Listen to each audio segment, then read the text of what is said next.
For 3 years, the model was the MOAT. If you wanted frontier performance, you paid the frontier vendor, because nothing else was close enough to deploy in production. That gap is now closing, not slowly, in one announcement.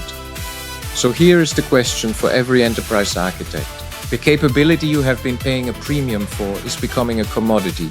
The advantage is moving somewhere else, into the parts of the stack you do not control as cleanly. If the model is no longer the MOAT, what is? Let's get into it. 3 filings, 1 model launch, 1 week in June that answered the question every enterprise architect should have been asking. Where exactly is the MOAT? This is the Hamberger report. I'm Andreas Hamberger, enterprise architect, Wellington. 3 things happened. SpaceX filed publicly on the 20th of May, targeting a valuation of $1.75 trillion. Anthropic filed confidentially in early June at $965 billion. OpenAI is targeting more than $1 trillion for a debut later this year. 3 of the most capital-intensive entities on Earth, heading to public markets within months of each other. But the event that should concentrate the minds of architects was not a filing. At Microsoft Build in early June, an engineering team in Redmond released a model called MEI Thinking 1, 35 billion active parameters, a context window of 256,000 tokens trained from scratch on clean licensed data with no distillation from any third-party system, purpose-built on an independent software engineering benchmark. It reached parity with a frontier scale model. The gap between the largest models and the next tier is closing, not gradually, measurably, in one announcement. For 3 years, model performance was the MOAT. The gap between the frontier and everything else was wide enough that nothing else mattered. That gap is now closing, and when capability stops being the advantage has to move somewhere. A MOAT in enterprise artificial intelligence has always had 4 parts: model performance, integration depth, workflow lock-in, and data access. When the frontier gap is wide, the other 3 components are secondary considerations. When it narrows, the other 3 are everything. When performance stops being the differentiator, the MOAT migrates. It moves to how deeply the model is embedded in your existing workflows. It moves to how much of your productivity infrastructure runs through a single vendor stack. It moves to whether that vendor holds proprietary access to your organization's data and on what terms. Consider the Microsoft position, a native model, performing at parity with external frontier models at lower cost, sitting inside Foundry, the same family inside GitHub Copilot, Agent 365, which reached general availability in May 2026, governs every AI agent identity through one vendor's policy enforcement infrastructure.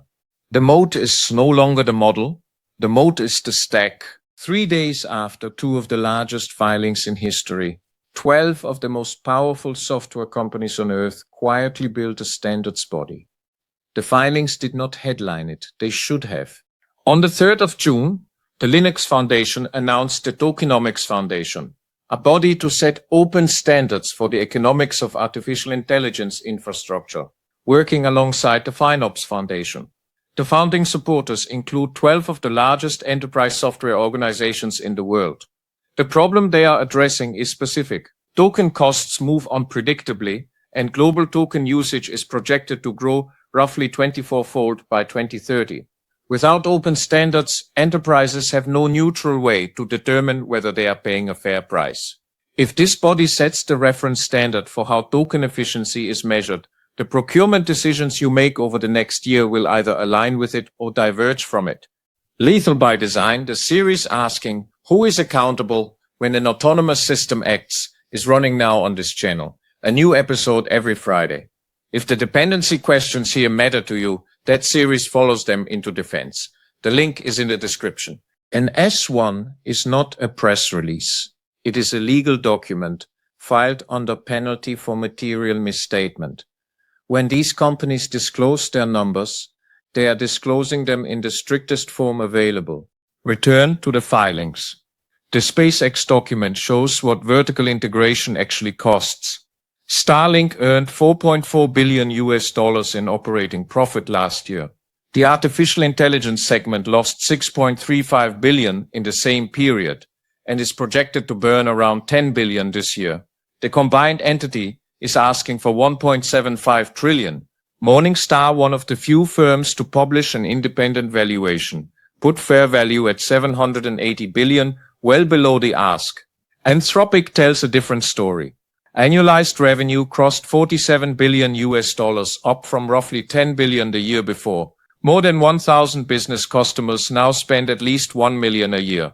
For an enterprise architect, these are not investor documents in isolation. They are the clearest window you have into a vendor's cash burn, business model, and strategic incentives.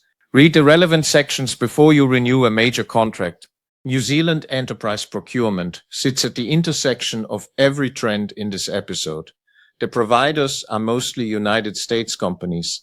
The largest are becoming public companies. The framework that governs the dependency was designed before any of this. The Government Chief Digital Officer's Public Service Framework gives useful principles for adoption. It does not assess vendor concentration risk at the level of capital structure, and it was not built to. That is not a failure. It is a capability delta. The framework predates both these filings, and a world where a model your organization depends on can face a regulatory review in its home jurisdiction.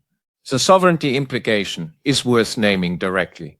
Frontier models increasingly sit underneath defense and intelligence functions in allied nations.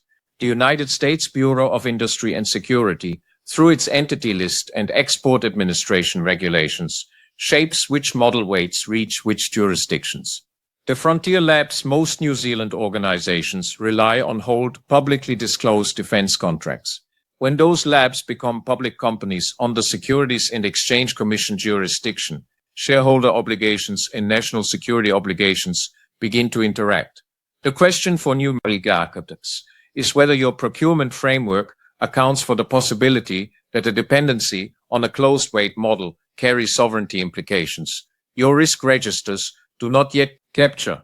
Open weight against closed weight is no longer only an economic question. So what does an enterprise architect actually do on Monday morning?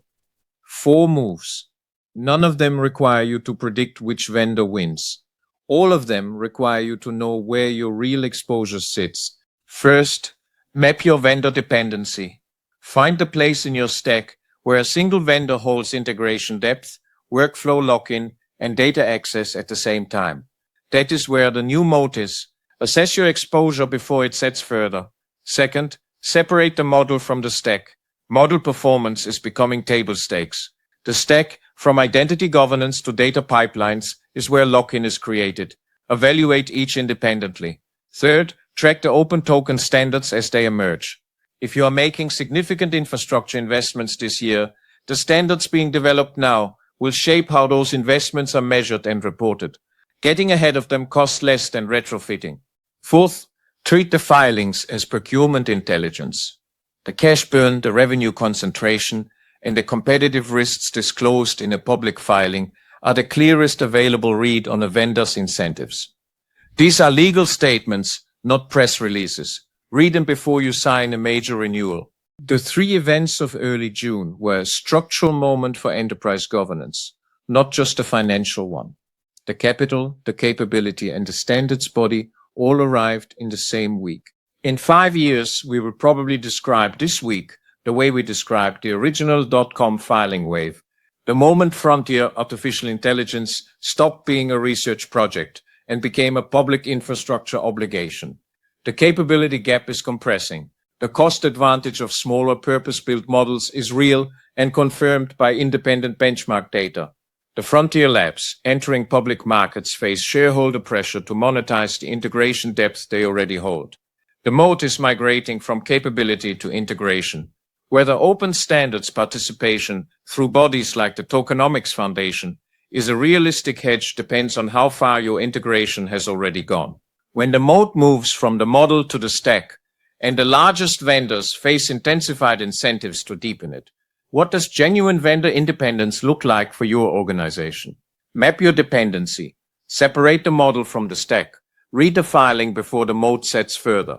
I'm Andreas Hamberger. This has been the Hamberger Report. That is the Hamberger Report for today. If this was useful, subscribe and hit the like button. It helps more professionals find the channel. You will find links to everything we covered in the description below. I am Andreas Hamberger, and I will see you tomorrow.